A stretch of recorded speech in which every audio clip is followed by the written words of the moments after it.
जन्मशताब्दीच्या वर्षाला आजही वाटतं की बाळासाहेब आमच्यामध्ये आहेत आणि प्रत्येक श्वासाला बाळासाहेबांची आठवण येते. आणि जन्मशताब्दीच्या वर्षानिमित्तानं अगदी आजपासूनच आमचे वर्षभर लोकांसाठी असलेले कार्यक्रम, मग ते ब्लड डोनेशन असेल, कॅम्प असेल, खूप कार्यक्रम होऊ घातलेले आहेत. त्यामुळे हे जे काय आम्ही आज 2022 नंतर मुंबईने महाराष्ट्राने पाहिलं आहे, नक्कीच बाळासाहेबांसाठी ते वेदनादायी आहे. पण बाळासाहेबांना हेही एक आनंद आहे, माझा मुलगा कुठेही वाकला नाही, कुठेही झुकला नाही आणि महाराष्ट्रासाठी आणि मुंबईसाठी आजही ताटमानेने ते उभे आहेत. परंतु ह्या सगळ्या मुंबई महानगरपालिकेच्या निवडणुकीमध्ये बाळासाहेबांचं हे जन्मशताब्दी वर्ष आहे आणि सत्ता नाही येणं याची खंत तुम्हाला वाटते का? नाही, मुळामध्ये असं त्याला खंत म्हणता येणार नाही.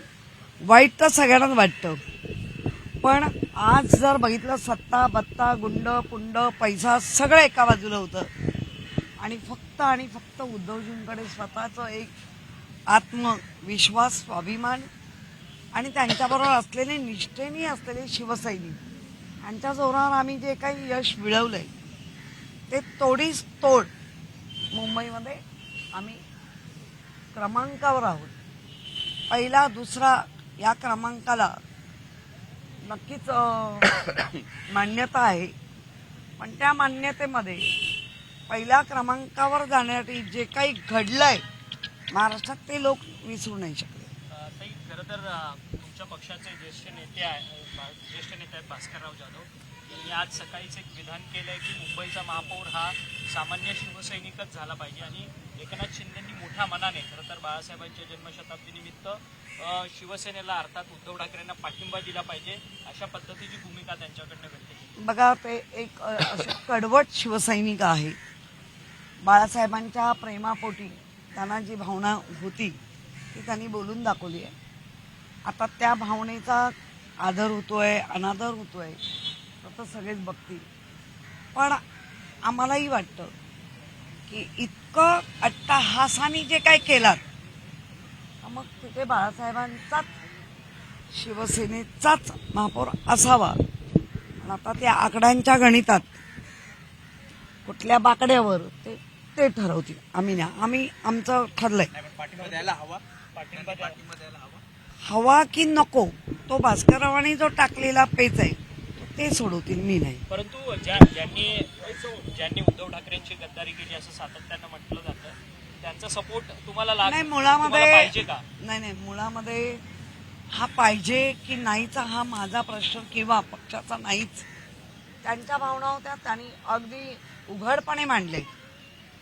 आणि ते सपोर्टचा, ज्या सपोर्टवर तुम्ही 14 पासून ते 22 पर्यंत खिशात राजीनामे घेऊन बसून सगळं करून जर तिकडे गेले, जे सपोर्ट मिळवलंय तेच सांगताय राजकारणात काही होऊ शकतं. ताई, केडीएमसी मध्ये मनसे आणि शिंदेची शिवसेना एकत्रित आलेली आहे. हे गेल्या काही 2-4 दिवसांपासून होतंय. हे कशा पद्धतीने पाहता? राज ठाकरेंनी सुद्धा एक फेसबुक पोस्टमधनं स्वतःची भूमिका जाहीर केली आहे की राजकारणासाठी लवचिकता ही आणली पाहिजे आणि बाळासाहेबांनी देखील तशा पद्धतीची लवचिकता ही वेळोवेळी आणलेली आहे. नाही, राजसाहेबांवरच्या कुठल्याही निर्णयावर मी बोलणार नाही. राजकारणात लवचिकता नक्की असावी, पण त्या लवचिकतेमध्ये काही तुटणार नाही ना ह्याची काळजी असावी. तरी पण महापौर पदाच्या आरक्षण सोडतीच्या संदर्भात फार गदारोळ झाला. तुम्ही स्वतःहून नाही, मुळामध्ये तुम्ही सगळे होते, तुम्हाला बाहेर का काढला हा पहिला प्रश्न आहे, तुम्ही पण विचारला पाहिजे. जर पारदर्शकतेमध्ये होती तर तुम्हाला का बाहेर काढलं? दुसरं, आमचं म्हणणं होतं मुंबई हा एसटी हा जो